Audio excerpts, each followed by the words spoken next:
Welcome to Full Prefrontal, the show that exposes the mysteries of executive functions. This show is a collection of conversations about the role of the prefrontal cortex, which impacts your focus, planning, problem-solving, emotional balance, and independence. These conversations will introduce mental tools that will empower you to shift your mindset for a successful life. And now, here's your host, Sucheta Kamath. All right, welcome back to Full Prefrontal, where we are exposing the mysteries of executive function. I am here again, as always, with our host, Sucheta Kamath. Good morning, Sucheta. Always good to be with you. Looking forward to today's episode. So, walk me through and help me understand how bridges, tugboats, and photography all connect to learning and passion. I am so glad to be with you, Todd. And yes, thank you for asking this wonderful question. You know how we kick off with a story before we get with the interview. And today I thought I'll talk about David Plowden. Have you heard of him? He's a very well-known photographer. Yeah, I am familiar with him, of course. I love his work. I have a coffee table book. And as I got ready for today's interview, I was thinking about his life's work. And once I heard him in an interview talk about his early years. So just a little background on Plowden. He is a well-known photographer who has documented an era of railways and landscape of America, which has vanished very quickly now. And his photographs talk to you. They tell a story. They are magnanimous. They're beautiful, but they also are vivid and expressive, and they tell you something about the photographer himself. And I was kind of looking into his biography and trying to understand the mind of such a creative genius. And I found it very intriguing to come across this story that he always wanted to be a bridge engineer, but he barely passed fourth grade math. And he describes himself as a short, awkward, and not so gregarious or not a leader kind of personality when he was younger. And he absolutely hated school. He grew up in Northeast and he found school to be extremely boring. And what he says is he also found there are lots of factors that made that school experience even more boring, which was, he had to ride the buses, transfer, change, walk in cold and windy, outdoors to get to the school. And finally, when he would arrive, classes were very dull. What's fascinating to me that the teachers who probably dealt with him saw his lack of interest and this posture of being bored and disinterested in school, probably did not pick up on that, or maybe picked up on that and didn't provide any support or engagement. But if somebody had taken an interest in this little boy, he was in this school from 5 to 8, until age 8. And he grew up in a place where his bedroom window would face this beautiful bridge, and he would watch tugboats go in and out of the harbor. And he had memorized all the whistles of the tugboats, and he could identify them simply by the whistle. He knew ins and outs of the what he saw on the dock or on the ocean. And he had such vivid imagination and deep interest in what he was seeing, but his interest was never tapped into, or that engagement, I bet not a single teacher knew that he wanted to be a bridge engineer. And they did not know his passion and love for boats, for example. When he then talks about that, he was eventually transferred to Putney School in Vermont, and a huge transformation happened. And the reason I'm even talking about this particular transfer into this new school is he came out of his shell. He describes this as something like lights coming on. He was allowed to ask questions. People talked with great passion about what they were teaching. They showed him how to make connections with the world around him through learning and education. And then this young man went on to go to Yale. And of course, he's known as America's best photographer who captured the landscape of America. So I'm just moved by the story of David Plowden and how his capacity for learning was tapped into, and he was allowed to blossom, and he was able to take advantage of his own passions eventually. And that's what our guest today is here to talk about. We have Kathy Perez. She's an international consultant, teacher, administrator, and author, and has worked with students from preschoolers to university graduates. Dr. Kathy Perez is currently a professor emerita at St. Mary's College in California. And she has extensive teaching experience as a general and special educator, literacy, ESL, English as second language, coach, district administrator, site principal, and curriculum and staff development coordinator. Her innovative and interactive workshops are loaded with teacher-tested materials and activities teachers can use immediately and share with others. Kathy provides a lively and informative day on hands-on and minds-on learning. I myself have had experience of hearing her speak and watch her engage, crowd of maybe 500 educators in a large hall. Her energy and her enthusiasm is infectious. She has worked extensively with teachers and administrators throughout the United States and Canada, Europe, Qatar, Brazil, Thailand, Australia, Hong Kong, name it. And Kathy is a recipient of the International Rotary Fellowship and has been selected for the Reading Hall of Fame due to her commitment and passion for literacy and learning around the planet. I just can't wait for us to get into it with her. And I bet, if David had Kathy in kindergarten, he would not fail math in fourth grade. Yeah, I bet you're right there, Sucheta. And very, very true. Yeah, this is going to be a great conversation with Kathy. I'm looking forward to it. So let's get right to it. Here is Sucheta's conversation with Kathy Perez. Welcome to the show, Kathy. It's such a pleasure to have you. As an educator, how do you define learning? And what are some of the important characteristics of an independent learner? Wow, that's a biggie. Well, I think that learning is a continuous process that really starts when you're born and continues until death.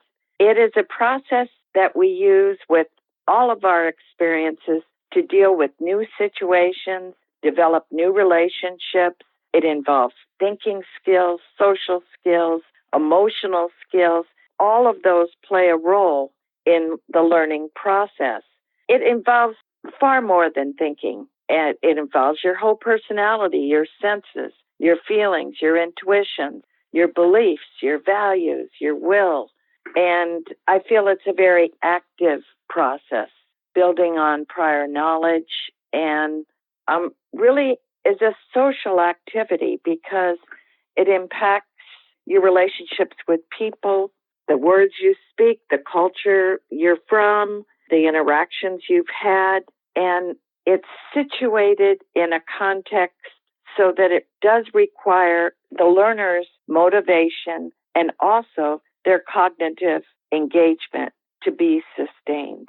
And that's why it's very complicated for teachers, because the process involves a organic change in knowledge and behavior as a result of the experiences that the students have. I love your definition, organic change in the way knowledge is acquired and retained and processed. And also another thing that you said is very powerful is that it's a social activity. And from my work with executive function, I often see that students and adults who struggle with this being a lifelong learner, they really are not able to take their learning in the cultural context where they're operating. Beautifully stated. So what do you think makes people or children particularly independent, even though they may be learning, but they may not be independent? How does that independence, how do you see that defined? Well, I think independence is what our goal is as educators, is to create independent, responsible learners. And that an independent learner is one who's able to think and act and pursue their own knowledge autonomously without levels of support or without scaffolding that the teacher might produce in the classroom. It's someone who can learn and proceed and experience life on their own. And I often see that particular thing that you said, autonomous, without support, many of my the category of students that I work with, learners I work with, are highly capable underachievers. So they have the capacity to learn, but they need the guidance to know what to learn, and they need guidance to know what is important in that learning. Learning what they care about is not a problem for them, and learning that they don't care about, but it's important to the teacher or the educator, they fail to learn. and then that becomes a big barrier. Indeed, it does. And I have dealt with those students throughout my career because it's really a complex process about the student's learning the what to do kind of task. For instance, how to start a task, how to pay attention, how to persevere through the learning, and also the important process of remembering what they've learned, as well as, besides the what to do kind of task, the how to do it. And that's so significant in the classroom and in 21st century skills and beyond. In other words, that involves planning and organizing and being able to shift strategies to new contexts, and also being able to manage time, which is a critical function. So my experience, I came into this from cognitive neuroscience and rehabilitation.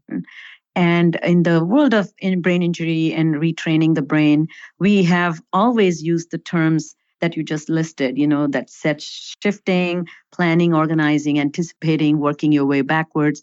And I found that when I started working in the field of education, people didn't use those terms. They all they were all lumped into this behavioral feedback or comments.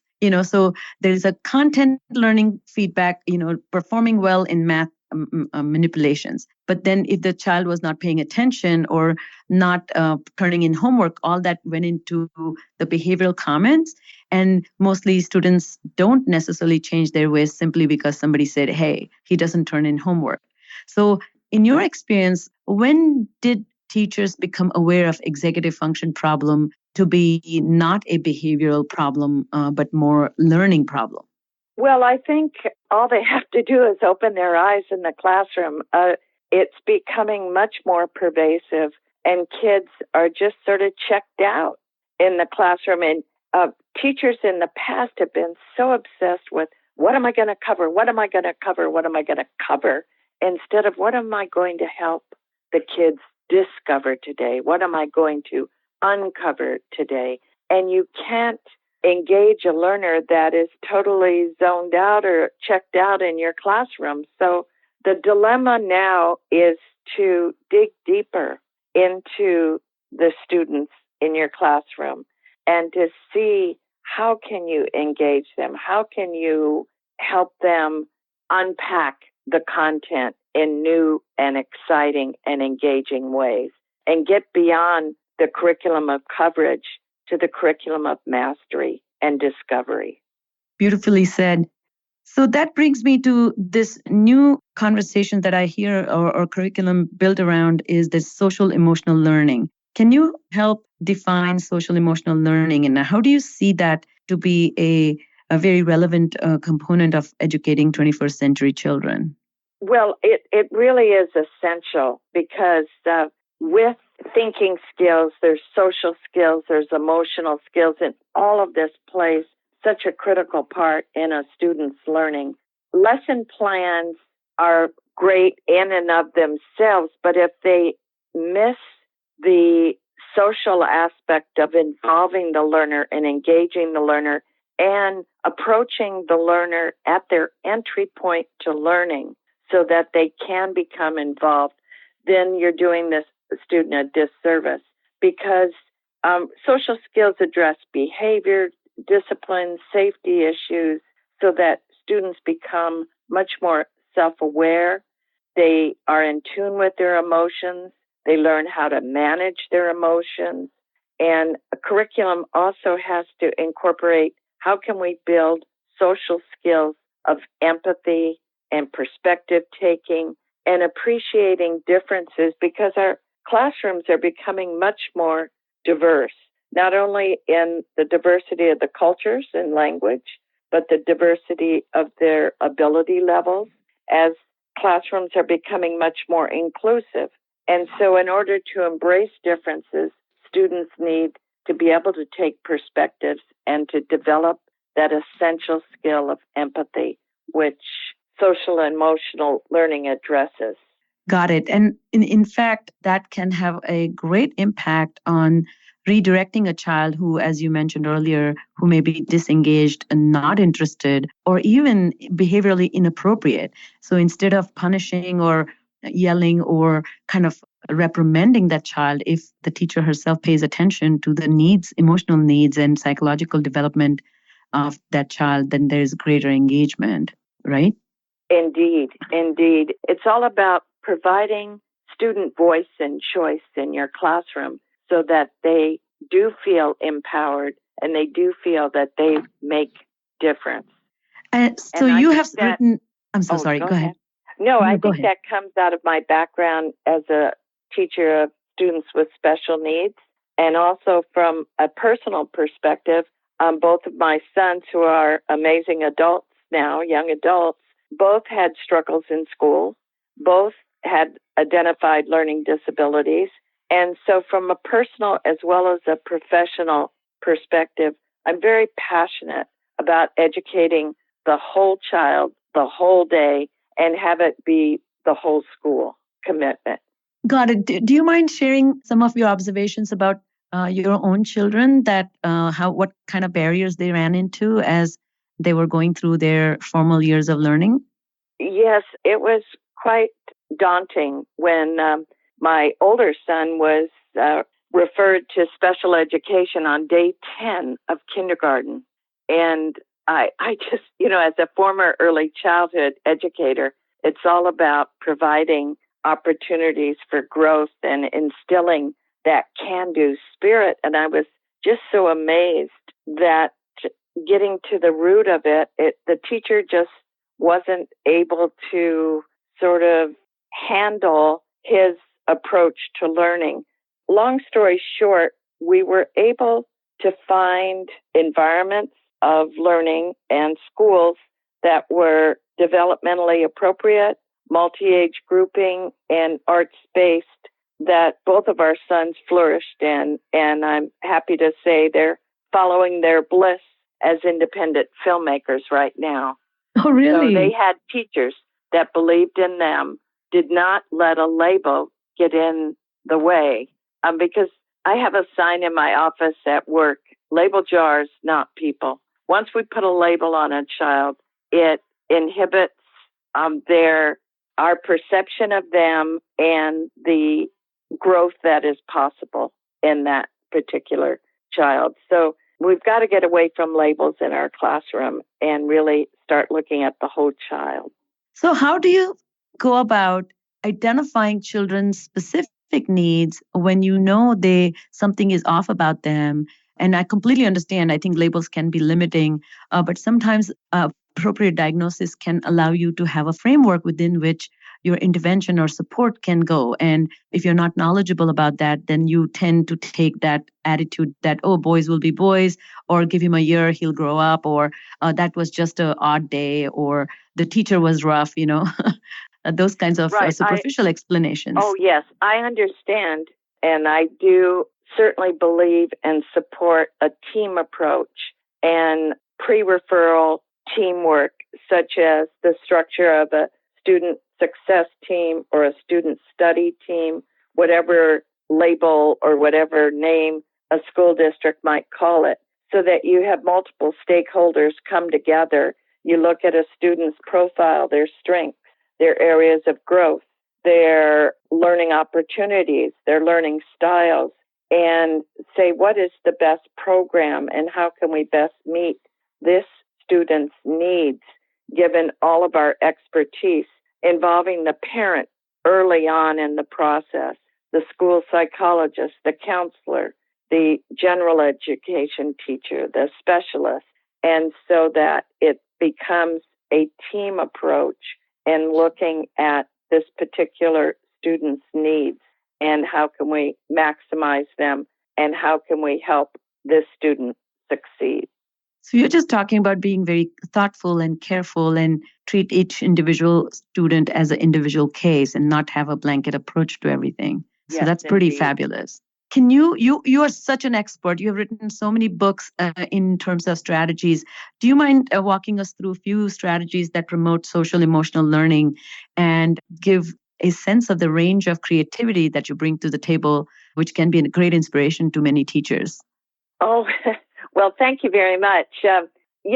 My entree into teaching was through dramatics and puppetry, and I feel that's such an excellent tool for social emotional skills. In fact, my master's thesis was all on the role of drama as the universal language and dealing in particular with kids with special needs. I really feel that with dramatic play, role play, puppetry, students can express feelings that they ordinarily would not be free to share. I've worked with puppets all around the planet. In fact, it was a blissful experience. My husband and I put our puppets in our backpack and took a round the world trip and did puppet shows wherever we went in third world countries and the fields of India and Really? Which part? the backcountry in Africa. And we even were in Iran when we were able to get into Iran. We went to countries we ordinarily would not have visited to reach children from all walks of life and all different cultures.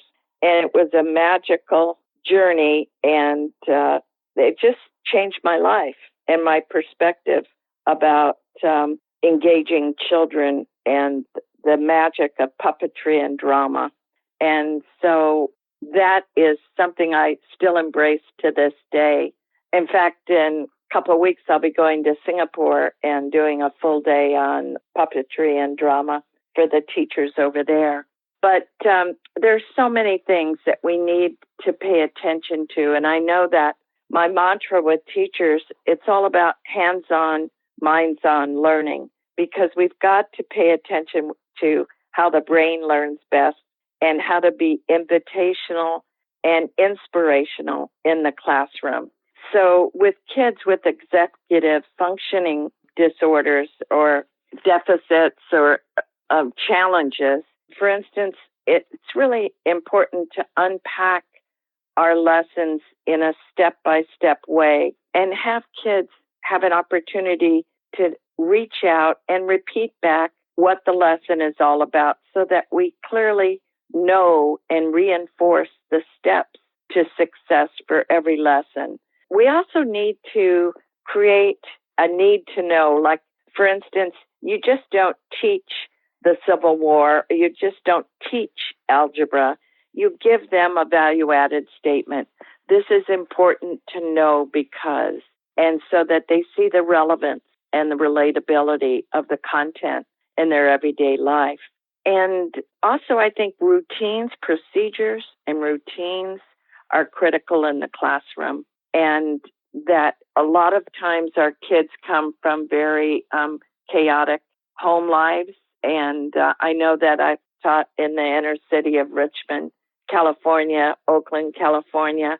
And those kids, I did a lot of home visits as well. But their background and their family life and their home life and the neighborhoods are pretty chaotic and disruptive. So they cling to those procedures and routines that you can provide as an educator in the classroom.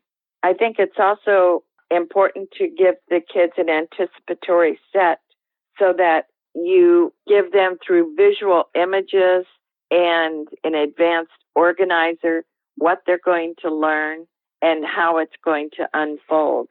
And I believe in a lot of visual reinforcement so that not just to tell them to keep an orderly desk, but show them a picture of what an orderly desk looks like. Or, for instance, I had a lot of ADHD kids, and sometimes I would give them, we'd do a lot of group work, we'd do independent work, but sometimes they just needed to have their own space. So I had individual study corrals that they were able to pick up, and they designed to create their own workspace. Basically what it is just three cardboard poster-size pieces of poster board. Kind of standing poster boards? Together. Kind of like a science fair. Yes. Trifold. Yeah, and then if they needed that timeout, it was self-imposed. It wasn't like a punishing timeout. And they would have their own office space. They'd put up their own study corral on their desk, and they had familiar things on the cardboard. And it was just their time to be able to get refocused and to concentrate on what they needed to do. So I could go on, but I think procedures and routines are absolutely critical, even in the most creative and exciting classroom. You do need procedures and routines. I like the way the idea of bookends looks like to me.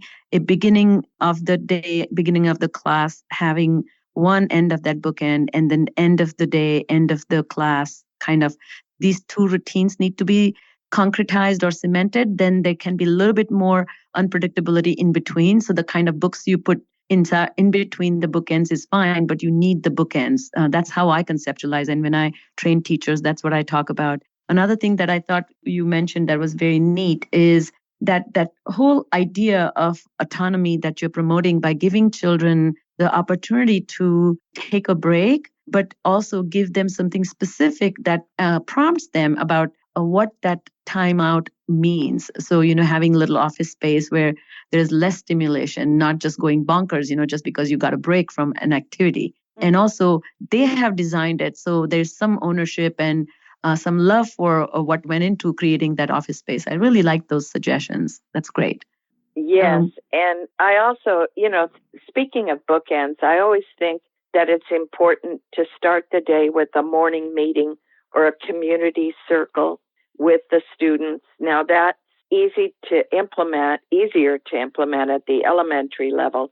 At the secondary level, I think it's also important to press the pause button and have some classroom community problem-solving time so that students are able to freely express issues, challenges, and concerns with each other, and to learn how to provide assistive support and solutions to their peers. Wonderful. So you mentioned a lot of strategies in all these domains of social and emotional learning. Can I ask you to give us a couple more examples in the area of self-awareness? How can teachers create processes where they teach students to have an accurate self-perception and recognize their strengths? Because most often we tend to point out and use language to describe the strength. Some students may have a buy-in, some students may have actual experience with that strength. But when it comes to that self-awareness and using that to redirect poor behaviors or redirect errors, a lot of students tend to struggle, particularly with executive function. So do you have any thoughts about that? Well, the thing is, what I always have done in my classes is I tell stories, because the whole thing is stories stick and facts fade. So trying to weave in personal stories when you're conveying content is really an interesting anchor for the kids. The other thing I like to do to boost their feeling of self-worth is I tell a story, for instance, based on a book called I Am Lovable and Capable. And I show them a big sign, and I said, every morning we wake up with this billboard-sized sign, I am lovable and capable. And depending on what happens to you during the day and the put-downs you hear or the events that might occur that are obstacles in your path, your sign gets torn. Maybe you've missed the school bus that morning. Tear off a piece of your sign. And I physically do that in front of them so they can see that by the end of the day, depending on what happens in the paper they got back in math class that was all hemorrhaged with red ink and things that they did wrong, or the lunch line that ran out of food at the cafeteria, or the kid who put them down about the clothes that they put on that morning. By the time they get home, their lovable and capable sign may be just the size of a postage stamp. But the good news is the next day they wake up with another billboard-size sign. And what we do in the class then is when the kids have their radar out and they hear put-downs and they hear inappropriate comments to each other, they know what to say, because there are conditions we need to work together in our classroom. And they'll say, hey, man, you're tearing my sign. And that is a way, that's a wake-up call to the other child. Wow, I didn't realize I was saying a put down. So that instead of having classroom rules, I always say, these are conditions we need to work together. These are our group agreements. And so we have them stated in positive terms instead of don't do this and don't do that. And occasionally in our morning meeting, we might reacquaint them with these conditions we need to work together, because that is at the centerpiece of our getting along with each other and maintaining our own self-worth. Kathy, you're so gentle and kind when you talk about students and children who are learning. I mean, anybody, I mean, even I will respond to that, because you're touching at my heartstrings when you talk like this, when you are reminding people that you and I are in this together as we belong to the same group. We are together. We are one community. And yes, I think the idea of lecture and rules and procedures and protocols appears very dry and not personable enough. So I really appreciate this approach to thinking about students and their lifelong learning and helping them maintain passion. As we close our discussion, one last question I was going to ask, and maybe there's no very quick answer to this, but see if you can share what your thoughts are. But what is a perfect school to you look like? That's my lifelong quest. And I think there is no perfect school. And whenever I work with teachers, I always have a magic wand because, we create our own magic. And I tell the teachers, your biggest superpower that really makes a difference in the classroom is the empathy that you have for others. And anyone can teach content. Anyone can read a book, or anyone can share facts and figures. But if you reach the hearts as well as the minds of the students, that's the difference that you're going to make, a lasting impression. Because I always challenge them to think back on a teacher that they remember from their childhood and what are the qualities and skills of that teacher. And that's their quest, is to emulate those qualities and skills. Your approach reminds me of my grandmother's approach. So it is really the gentle, even your parents don't love you as much as your grandparents do. It's just that gentle, kinder way, and having complete faith that in spite of your fall, you'll always get up. So Kathy, I cannot thank you for your wonderful insights and generous time for being on the podcast today. And I can't wait to have our second conversation. And I bet a lot of listeners are going to learn so much about being kinder to our children. So I really thank you for being here today. Oh, thank you. There's nothing to it but to do it.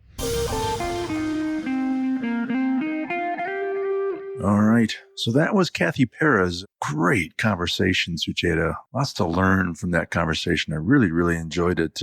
Any initial thoughts that you want to share? Yeah, wasn't it wonderful? Todd, what comes to mind right away is Kathy is a true educator, and her passion for her students comes through in her talk. And truly, it's having these amazing, inspirational people in the classroom is the key for developing this next generation of people who are totally stoked about learning. Just as we discussed, I love the idea of we have to kind of think about what is true learning. I want to start with learning before we talk about learners. There are some key parts when defining the learning, which I agree with Kathy. That first, I like the way she said that learning is an organic change in knowledge. So it's forward movement in knowledge, it's dynamic, it's refining understanding, deepening it. And with that deepening of understanding comes maturity. And that maturity then leads to taking ownership of that learning. Secondly, I love what she said, and which is so true, is learning is a social activity. You do it with others and you learn because of others. She's hitting on some important topic of motivation and engagement there. Learning becomes more exciting based on who's teaching it and who you are learning it with. I feel that we need to craft experiences for students that are not just to learn the new concepts or new equations or new material, but help students see the beauty in learning. And I think that's the part to me strikes the most in terms of education without understanding the purpose of learning is no education at all.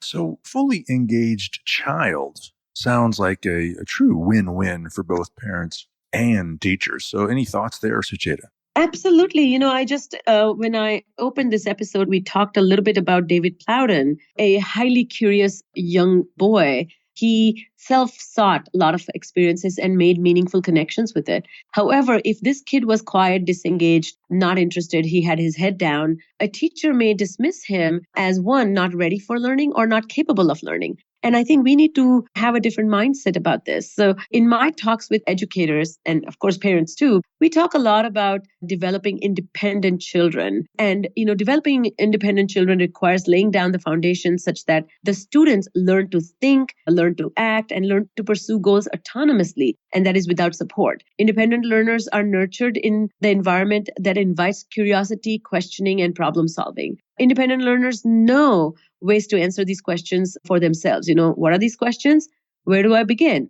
Do I know everything I need to know? How do I further my learning? I noticed that this learning is going to be a little bit hard, or this remembering is going to be difficult for me. Do I have ways and means or strategies to do better job with it? Do I understand the problem I'm facing as a learner? So that capacity for the independent learner to be able to question about his knowledge of learning and the process of learning is really what everybody's talking about. However, we cannot come to that point until the child is fully engaged. And what does that fully engaged child look like? To me, fully engaged child is very curious. He has questions. He doesn't understand something.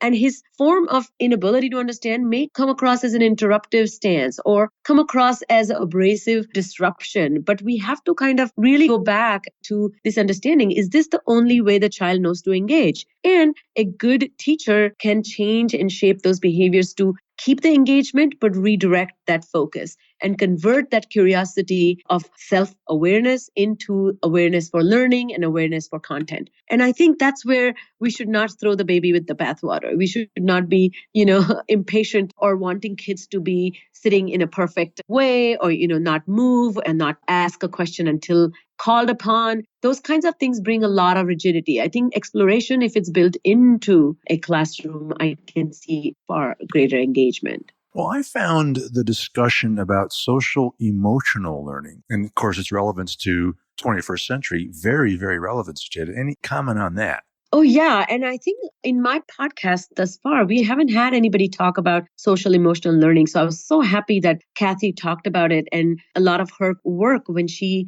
trains the teachers centers around developing these abilities. So she mentioned this already, but I thought I'll summarize this once again in a slightly different way, that social emotional learning is nothing but classroom management and the way teachers promote the development of social skills in the classroom. I like the definition by Joan Duffel, who is the executive director of the Committee for Children. And she describes this as these are the skills that allow children to calm themselves when angry, make friends, resolve conflicts respectfully, and make ethical and safe choices.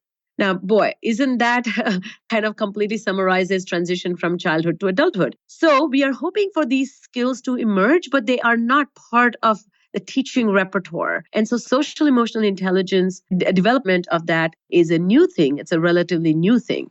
Research also talks about this, that the precursor to social emotional intelligence is more intense practices to improve emotional management. So kind of helping children compensate for the desire for immediate gratification, teaching kids how to manage stress that they may be feeling from where they come from, or stress of having to learn something, stress of having to perform, stress of having to know when you really don't know what you don't know. Another thing that I thought we need to think about is to calm oneself down means to first have self-awareness and awareness of your emotions. To make friends, you need to have empathy. To resolve conflicts, you need to be able to take a perspective of others. And if you want to really make more ethical and safe choices, you need to have a great sense of the big picture and concept of future self. So successful educators recognize that the students are emotional beings, and the friction between learning and the challenges the learning poses can disrupt the child's emotional state. And they are very aware of that disruption, and they step in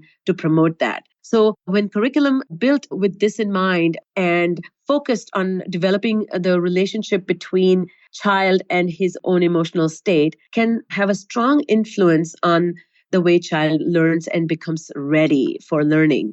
I think when learning is presented in this way with the inbuilt safety net, there's a greater cooperation, less misbehaviors, and overall higher self-regulation in the classroom.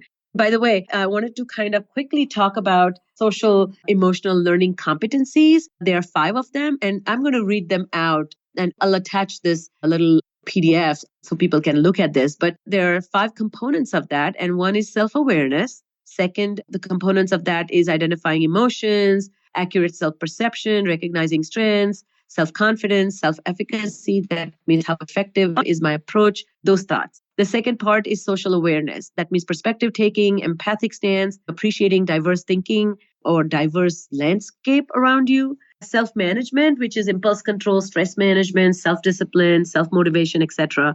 Relationship skills, which is communication, social engagement, social relationship building, teamwork. And last one, which is responsible decision making, which is identifying problems, analyzing situations, solving problems, etc. The reason I wanted to read them out is just to show that social emotional intelligence is nothing but executive function management, and a curriculum that supports the development of emotional states that lead to appraising the demands on learning can lead to better developed child. Great stuff, Sucheta. Thanks for sharing that. Before we go, any final thoughts? Todd, I've been thinking a lot about this, and every time I have had an educator and someone like Kathy, who have the boots in the ground, who have direct connection with the teachers and our educators and students, they are bringing their wisdom. And then I have had researchers who kind of are showing in a controlled environment where they are controlling for all the variables, and they are finding these findings. They are all showing these invisible dots, and they're all connected, that we need to really appreciate emerging brains and their capacity to change themselves. We need to be respectful of the children and their needs. And we should be so very careful when we see them face problems. And it is really a higher calling. A teacher, an educator, or parent is called upon reaching out in their hearts and demonstrating greater patience, demonstrating deep, deep love for the child, and complete confidence that these skills can develop with practice and training. And that social emotional intelligence to me, or social emotional learning to me, is essential ingredient for successful adult management, right? The way we relate to our spouses, the way we handle our bad bosses, the way we handle traffic. All that is nothing but social emotional learning. So it's a life skill. And I am really encouraging people to think about that when we talk about executive function and when we talk about independent children, we cannot talk about them becoming that way without having skills of managing their emotions. Well, I'm lousy in traffic, so I'll have to think about that. That's a great thought. And we're very fortunate because we get to have Kathy back on the show next week. So looking forward to that. So that's all the time we have for today. On behalf of our host, Sucheta Kamath, and all of us at Cerebral Matters, thank you for tuning in today. And we look forward to seeing you again right here next week on Full Prefrontal. Thank you for listening to Full Prefrontal, exposing the mysteries of executive functions. To contact our host, Sucheta Kamath, and learn more about her work on improving executive functions, visit her website at cerebralmatters.com. That's cerebralmatters.com. Tune in next week for the next informative episode of Full Prefrontal.